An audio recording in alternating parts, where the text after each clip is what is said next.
Salut tout le monde, aujourd'hui on se retrouve pour une nouvelle vidéo dans laquelle on va aborder une fois de plus la médecine au travers de la pop culture et aujourd'hui on va parler de l'apnée du sommeil via l'histoire d'Anthony Cavana, l'humoriste. Alors je vous explique, j'étais tranquillement sur internet et je suis tombé sur une vidéo de Combini où on a une interview finalement d'Anthony Cavana qui nous explique un petit peu l'histoire de sa maladie et les conséquences que ça a eu sur sa vie. Petit bémol, c'est juste le titre de la vidéo de Combini qui dit « Apnée du sommeil, Anthony Cavana a failli mourir dans son sommeil ». Bon, là, je vous dis disclaimer tout de suite, avec l'apnée du sommeil, on ne peut pas mourir pendant qu'on dort. Donc, je vais vous expliquer un petit peu. Après, effectivement, ça reste une pathologie qui peut avoir de graves conséquences sur la santé qui, effectivement, à long terme, peuvent amener au décès, mais on va dire que dans une situation aiguë, c'est-à-dire sur une apnée durant la nuit, on ne peut pas mourir. Alors je précise que dans cette vidéo, on va parler du syndrome d'apnée obstructif du sommeil et je vais vous expliquer un petit peu en quoi il consiste. C'est l'apnée du sommeil le plus fréquent, mais il faut savoir qu'il existe une forme minoritaire qu'on appelle les apnées centrales qui sont liées plutôt à des causes neurologiques. Mais ce n'est pas, on va dire, ce qu'on retrouve le plus fréquemment. Et là, je vais vous expliquer dans cette vidéo de quoi il s'agit, en tout cas dans le cas d'Anthony Cavana et de la majorité des personnes qui présentent un syndrome d'apnée du sommeil.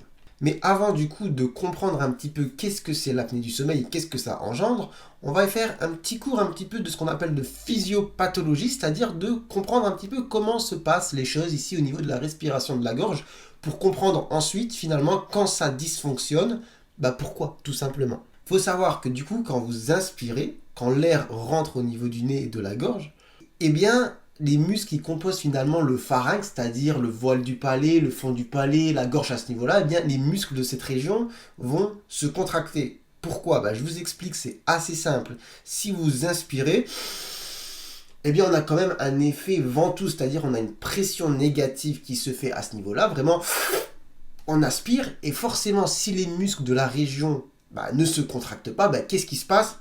Hop, et tout se ferme, ça se bouche. Donc finalement, à chaque inspiration, on a une contraction qu'on ne contrôle pas, ça se fait de manière automatique, des muscles de la région ici oropharyngée, on va dire, pour éviter ce qu'on appelle le collapsus.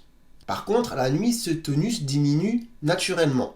Et dans certaines situations, il va diminuer vraiment au point finalement de faire ce que je vous ai montré précédemment, c'est-à-dire de boucher les voies aériennes supérieures. Alors pour quelles raisons ?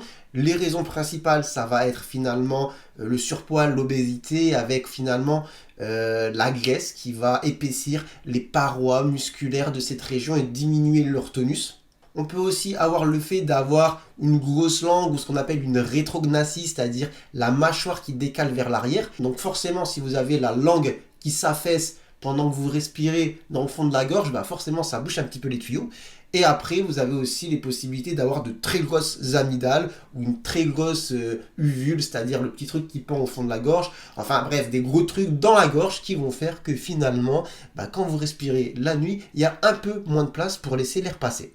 Donc voilà les raisons principales qui vont faire que certaines personnes, durant la nuit, vont faire ce qu'on appelle de l'apnée du sommeil. C'est-à-dire que finalement, le tonus musculaire de la région va vraiment être bas et certaines prédispositions, on va dire, anatomiques vont faire que vraiment il n'y aura pas assez de place pour que l'air passe. Donc comment ça va se manifester ? Au début, ça va se manifester par des ronflements, vous imaginez bien. Finalement, l'air, quand il passe au moment de l'inspiration, dans ces zones assez étroites, etc., ça va faire vibrer un petit peu toutes les structures qui sont un petit peu ramollies et qui s'affaissent et qui ne sont pas très toniques. Donc des grands ronflements. Et après, on va avoir ce qu'on appelle les apnées. C'est-à-dire que parfois, vraiment, ça va se boucher. Et là, l'air vraiment ne passe plus. Et ça peut durer de 3 à 15 secondes et ça va engendrer des micro-éveils. Donc les micro-éveils, ce qu'il faut savoir, c'est que parfois ils passent inaperçus. Donc on va avoir des personnes qui plusieurs fois durant la nuit vont se réveiller et en fait se rendormir tout de suite sans s'en rendre compte. Et parfois on va avoir des éveils qui seront assez surprenants où les gens le disent eux-mêmes. Oui, des fois la nuit je me réveille d'un seul coup en sursaut comme ça, un petit peu en panique. Alors, il faut savoir que le corps, la nature est quand même bien faite. Quand vous faites justement une apnée, voilà, le corps se réveille pour que vous puissiez finalement respirer normalement. C'est pour ça que par rapport au titre un petit peu putaclic de Combini, non, on ne peut pas mourir d'une apnée durant le sommeil. Cependant, la conséquence finalement directe de ces éveils, c'est qu'on va avoir un sommeil non réparateur. Donc les personnes qui vont présenter un apnée du sommeil vont être tout le temps fatiguées, avec une somnolence diurne, c'est-à-dire l'envie de dormir toute la journée. Voilà, le fait qu'on est en réunion l'après-midi, on n'arrive pas à suivre et on s'endort. Parfois ça peut être dangereux, on peut avoir justement des troubles des endormissements au volant. D'ailleurs, il le raconte dans la vidéo qu'il a fait justement sur Combini. Et de ce fait, c'est quand même le principal symptôme. Du coup, devant une personne qui présente une hypersomnolence, donc tout le temps fatiguée, tout le temps en train de s'endormir devant la journée, qui présente des ronflements importants la nuit, et qui plus est, qui a des prédispositions, on va dire, physiques à faire de l'apnée du sommeil, comme par exemple, je disais, une obésité, il faut savoir y penser. Alors savoir y penser quand vous avez ce que j'ai mentionné avant, mais ça va surtout toucher les hommes, 2 hommes pour une femme ou 3 hommes pour une femme selon l'âge. Je ne dis pas que ça ne touche pas les femmes, mais voilà, il y a une prédominance quand même masculine. C'est quelque chose qui va augmenter aussi finalement avec l'âge en termes de prévalence. Plus on monte en âge, plus on a de risques de faire de l'apnée du sommeil. On peut avoir aussi comme autre symptôme des troubles de l'attention, de la concentration, de la mémoire. Il le mentionne dans sa vidéo aussi en disant avant je pouvais suivre 8 conversations pendant un repas et là franchement j'ai du mal. Donc il le dit. Et ça peut entraîner aussi comme symptôme, il en parle dans la vidéo, des troubles psychiatriques comme par exemple des symptômes qui s'apparentent à une dépression. Donc c'est important aussi de savoir l'avoir en tête. Quelque chose d'important aussi, ça va être les troubles de la libido. Pareil, il le mentionne en disant que avant j'étais au max et là finalement à cause de ce problème, j'étais dans une période où non, j'arrivais pas. Ce qui est très important à savoir par rapport à cette maladie, c'est qu'il n'y a pas que le côté, il y a une gêne durant la nuit. C'est une maladie, effectivement, qui peut avoir des conséquences graves, car elle peut entraîner des, comorbidités cardiovasculaires, avec par exemple entraîner de l'hypertension, décompenser du diabète. Donc ça peut entraîner pas mal de choses graves, ça peut entraîner ce qu'on appelle des coronaropathies. Et du coup, il parle à un moment dans la vidéo de son père qui a justement été opéré du cœur, etc., qui faisait de l'apnée du sommeil. Parce que oui, un apnée du sommeil sévère qui n'est pas régulé, soigné et qui dure pendant des années peut entraîner de graves conséquences finalement sur le corps et peut amener par la suite de manière, on va dire, indirecte au décès. Du coup, comment va-t-on faire le diagnostic de la maladie ? C'est assez simple. Premièrement, on a l'histoire. Et ensuite, en termes d'examen, on va faire ce qu'on appelle une polygraphie nocturne. C'est-à-dire qu'on va mettre un appareil la nuit pour voir justement si la personne fait des apnées. Alors il existe un examen un peu plus spécifique mais plus complexe à mettre en place. C'est ce qu'on appelle une polysomnographie ventilatoire nocturne. Mais ça c'est vraiment, il faut passer la nuit à la clinique ou à l'hôpital avec plein de machines sur la tête, la bouche, le torse. Ça c'est complexe à mettre en place et on va le faire vraiment dans des situations où on a vraiment besoin de certifier un diagnostic ou alors on a un doute. Mais chez quelqu'un chez qui on n'a pas trop de doute, et c'est assez simple de faire une polygraphie et en général on a facilement ensuite le diagnostic qui est établi. Après vous allez me poser la question, quand on a de l'apnée du sommeil finalement ensuite comment on traite ?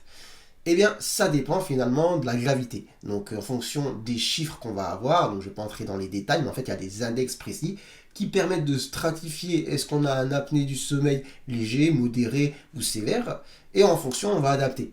Donc, sur des apnées par exemple légers, on peut se contenter d'avoir des mesures, on va dire hygiéno-diététiques, perdre du poids par exemple, qui peut permettre de diminuer les apnées. On va dire que sur des formes sévères, on va utiliser une machine qu'on appelle une pression positive continue. Donc c'est un masque un petit peu à la Dark Vador, c'est comme ça qu'il le qualifie Anthony Cavana dans sa vidéo, qui va permettre de envoyer de l'air finalement dans cette région pour éviter que les tuyaux se ferment.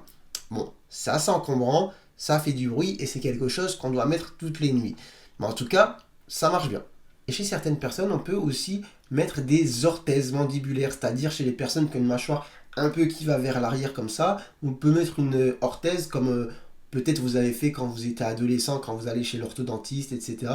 En tout cas, moi, je me souviens que j'en avais eu une pendant un certain temps, je pense. Enfin, je me souviens même plus, mais en tout cas, je pense que vous voyez de quoi je parle. Un truc qu'on met dans la bouche et qui permet de mettre la mâchoire un petit peu en avant comme ça. Ça évite que justement, quand vous dormiez, vous bouchez un petit peu les trous à ce niveau-là. Je pense que vous en savez assez sur la maladie. Il faut savoir que c'est une maladie très fréquente. Il y a environ 1 million de personnes en France qui ont justement l'appareil la nuit pour l'apnée du sommeil. Et bon, c'est une maladie parfois un petit peu qui est en errance diagnostique. Anthony, dans sa vidéo, il parle à peu près d'une vingtaine d'années où il a présenté quand même les symptômes sans savoir ce qu'il avait. Voilà, j'espère que cette vidéo vous aura utile et qu'aujourd'hui vous en savez peut-être autant que moi sur l'apnée du sommeil. Sur ce, si vous avez apprécié, je vous invite à liker. Et moi, je vous dis à très bientôt, je l'espère, pour de nouvelles vidéos. Allez, ciao ciao.